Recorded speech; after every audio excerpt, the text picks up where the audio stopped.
ఈ సమాజంలో బ్రాహ్మడే మిగతా అందరికీ దిశానిర్దేశం చేయాల్సినటువంటి వాడు. మిగతా ఎవరైనా సరే గుళ్ళో కూర్చొని ఉంటే వచ్చి దండం పెట్టి వెళ్తారు.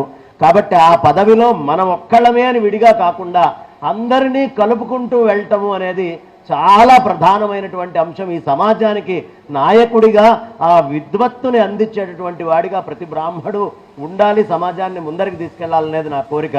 మనందరికీ తెలుసు, మన ధర్మాన్ని నాశనం చేసినటువంటి వాడు, మన విద్యా వ్యవస్థని పాడు చేసినటువంటి వాడు మెకాలే. ఈ మెకాలే కలెక్టర్గా ఉన్నప్పుడు ఒక సాధారణమైనటువంటి రైతు నడుచుకుంటూ వెళ్తున్నాడు.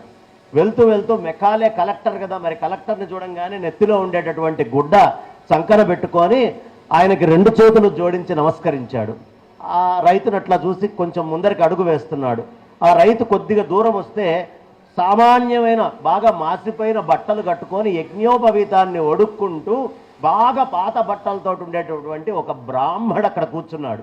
ఆ బ్రాహ్మణ్ణి చూడంగానే ఆ రైతు పక్కనున్న వస్త్రాన్ని పెట్టి సాష్టాంగ ప్రణామం చేశాడట. చేయంగానే మెకాలే అనుకున్నాడు, అరే నేను కలెక్టర్ని, నా దగ్గర కావాల్సినంత డబ్బుంది, ఎవడు ఏది అడిగితే అది నేను ఇవ్వగలను, దీంట్లో ఏ విధమైనటువంటి అనుమానము లేదు, వాడికి ఏం కావాలో అది నేను ఇవ్వగలను. అతనికే దిక్కు లేదు, రాత్రి భోజనం ఏం చేస్తాడో అని పూటకూళ్ళకి వెళ్ళి అక్కడ ఇక్కడ యాచించే ఆయన దగ్గరికి వెళ్ళి సాష్టాంగం చేస్తాడా, నాకు ఉత్త నమస్కారం చేస్తాడా అని వాడిని పిలిచాడు. ఆ రైతుని, ఎందుకు చేశావు ఈ పని అని అడిగాడు. అడిగితే ఆ రైతు చెప్పాడు, అయ్యా నేను ఇక్కడ ఈ శరీరంతో బతికుండగా నువ్వు నాకు ఏదైనా చేయగలవు, ఆయన నేను ఈ శరీరంతో ఉండగా ఎలా బతకాలో చెప్పేవాడు, నా శరీరం పోయిన తర్వాత, నా పూర్వీకుల శరీరం పోయిన తర్వాత కూడా వాళ్ళందరినీ ఎలా ఉద్ధరించాలో, వాళ్ళకి ఉత్తమ గతులు ఎలా కల్పించాలో తెలిసినటువంటి వాడు, ఆయనకి మీకు పోటీ ఏమిటండి అని ఒక్క మాట చెప్పాడు. అది బ్రాహ్మణత్వం, అందరినీ ఉద్ధరింపజేసేటటువంటిది నిజమైనటువంటి బ్రాహ్మణ తత్వం. అలాంటి ఆ అద్భుతమైనటువంటి బ్రాహ్మణోత్తములు ఇవాళ ఉన్నటువంటి కాలములో చాలా చితికిపోయి రకరకాలైనటువంటి ఇబ్బందుల్లో, కష్టాల్లో బయటికి చెప్పుకోగలిగేవి, చెప్పుకోలేనటువంటివి మిగతా వాళ్ళు ఎవరి దగ్గరికైనా వెళ్ళి చేయిజాచి యాచించగలరు. కానీ మన వాళ్ళు యాచించాలన్నా లోపల ఉండేటటువంటి ఒక రకమైనటువంటి బిడియము వాళ్ళని ఆపుతూ ఉంటుంది.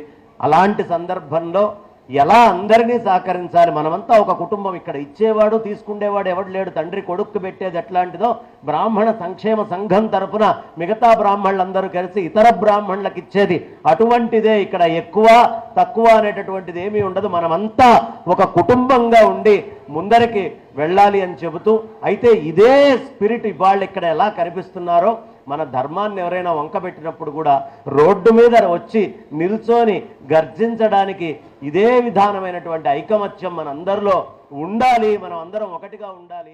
AB6 న్యూస్, ఇది పూర్తిగా ఉచితం. ఆధ్యాత్మికం, ప్రవచనాలు, బ్రాహ్మణుల కార్యకలాపాలు, ప్రముఖుల విశేషాలు, జీవన చిత్రం, లైవ్ కవరేజీలు. మీరు చేయాల్సిందల్లా సబ్స్క్రైబ్ చేయండి, బెల్ పై క్లిక్ చేయండి. Subscribe AB6 News.